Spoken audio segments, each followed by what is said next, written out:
L'expresso d'Amaury. Salut Amaury Salut Guillaume. et bienvenue. C'est quoi l'analyse on-chain, Amaury? Alors déjà pour commencer, on va rappeler ce qu'est la blockchain, qui est un livre dans lequel sont inscrites toutes les transactions de tous les participants. Ce livre est actualisé en temps réel, de nouvelles pages sont constamment remplies. L'analyse on-chain, c'est en fait se plonger dans ce livre et y feuilleter les pages. Le but, c'est d'aller au chapitre de ce qui nous intéresse et de lire ce qui s'est passé ou ce qu'il est en train de se passer et d'en tirer des conclusions. Et ça nous apporte quelles infos?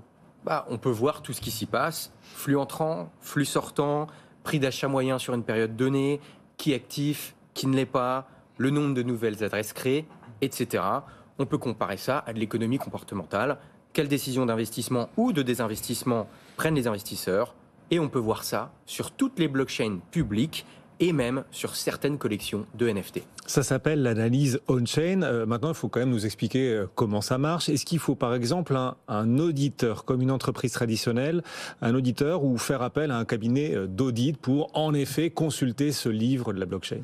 Non, et c'est tout l'intérêt. Tout le monde peut consulter ce livre et il n'y a qu'une seule version. Les données inscrites sont ouvertes, auditables et publiques. Ça permet d'être certain qu'il n'y a pas de fraude sur le réseau. L'information y est fiable car protégée par tous les acteurs de ce réseau. Donc ça ne nécessite pas de déclaration officielle comme les entreprises classiques centralisées doivent en réaliser?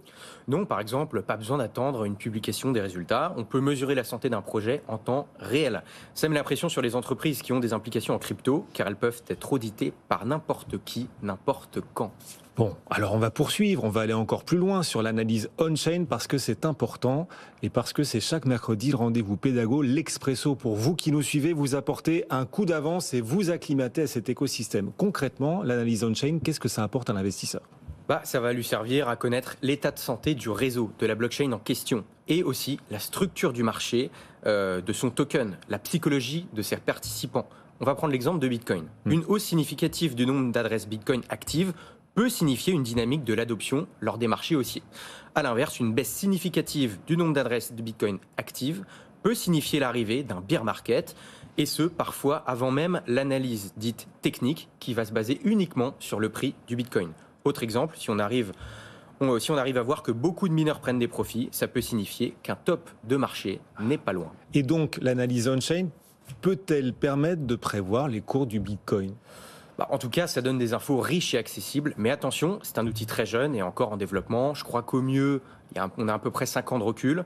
D'ailleurs, en France, on a Kaiko qui analyse les flux dans la blockchain pour le compte de grandes entreprises pour les guider dans leur prise de décision. Ils ont d'ailleurs levé 53 millions d'euros en juin dernier pour se développer dans ce sens. Alors,